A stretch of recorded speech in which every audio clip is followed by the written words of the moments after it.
Hello everyone, this is xBIGALSKIx, And GTB. and this is Battlefield of the Abyss, Phase 5, the Dual Clones, Ninja Gaiden Black, Master Ninja. This right here was really tough for me to do it without Elixirs or Ninpo, trying to fight them toe-to-toe. It really was hard. You can get guillotine throw, runaway lightning, counterattack, plus just the onslaught of shurikens. Juggled to death with the windmill shuriken. Has that ever happened to you? Yeah, I got 4 of them back to back next to a wall. Yeah, they catch you either in a wall or you see where these pillars are. Like if you get launched in between the pillars, for some reason, they just have almost no recovery on their windmill shuriken throw, and they can just machine gun it at you over and over again before you hit the floor. Well, if you see one, you're going to usually see 2. Yeah, it looks quite funny, but it's not funny when it happens to you. But what happened earlier, again, just because you got him in an Izuna Drop doesn't mean that you're safe. And just because they do whatever the ET move is that we called doesn't mean that you're always going to pick them up either. So yeah, which is really annoying, because if you whiff that move, you're done. Like, you cannot get out of it, whereas they can just cancel their recovery seemingly, whenever they want. See, there's my note, and I dogged it right there. I broke his guard. I should have kept going, but I thought I heard the other guy coming. And look at that. Had to hit the wall. Had to hit the one corner of the wall. It's also annoying, and they do it here. They're showing it here really well, and I'm not sure if this is intentional, but with how precise they are at doing it, I would assume it is. You notice that whenever you deal kind of a lot of damage to one, they kind of swap over. Like the other one starts coming at you instead, and you kind of have to reposition it to get the nearest one to you. Like, you look at the flail clone right now, he's pretty low on health, but you have to kind of come back to him so that the lunar one reverts to projectiles.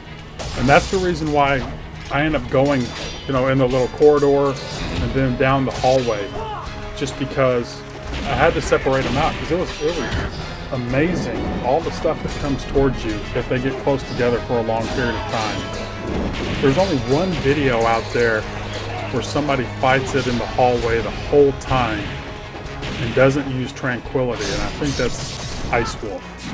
That's the only one that I've seen. And then the other video that I've seen out there with them fighting without using anything is a guy named Strauss, and he actually has some pretty good ones for all the missions right here. And then, of course, I missed my X plus A, or not X plus A, my forward XXX. Just that a couple times, and that's the reason I ended up doing the kick. Yeah. I get so nervous. And so you really have to be careful here with their incendiaries. You can roll through incendiary explosions if you time it right. The window on it is pretty generous, but it's definitely something you really need to practice. So if you do get stuck with one and you're not comfortable doing that, just wall attack through the attack, because their incendiaries hurt. I think it's way unfair how much damage their incendiaries do to you. Oh, and if you get hit next to a wall, I got pelted by 2 incendiaries next to a wall, and I lost half my health. Yep. And whereas, if you nail them with an incendiary, it's pitiful how much damage they do.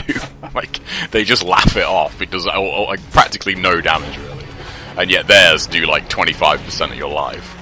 Now this, I'm trying to kind of take a little breather and get adjusted again back to where everybody is. Now, and see, here's one where my movement was bad. I tried to jump towards the hall, down, and I didn't, because I'd already had that input in. That's the reason I ended up wall jumping. But again, it didn't hurt him when I wall jumped, but it did allow me to go ahead and use the Dobby. I just switched over, and again, I don't know why I would miss that when I had him up in the air. That happened quite a few times on different things, and it's like I know how to Izuna Drop. I can't remember how much he's worth, that flail clone, is it? I think it's 20,000. Is it 20,000? Yeah, I think it's 20,000. Yeah, so even if you don't kill him with an ET, you definitely still want to grab his essence. It's still worth a ton of points.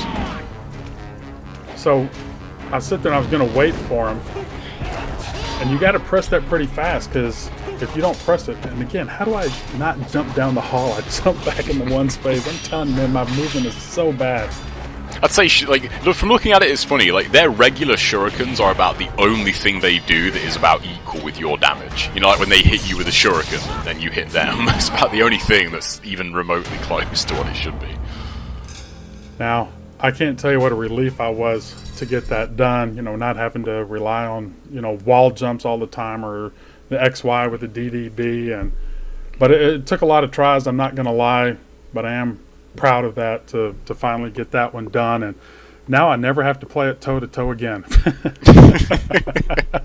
Okay, guys, that's it. When I have another video that's coming up of the same thing of wall jumping and XY and then some of the bloopers, but I just wanted to make this one a standalone video just because there's not a lot out there. Hopefully this will help people, again, rolling on the shurikens so you don't take any damage. I did that quite a few times. That's just something you're going to have to practice to get the timing down. Again, that's it. We'll see you in the next one. Take care, everybody.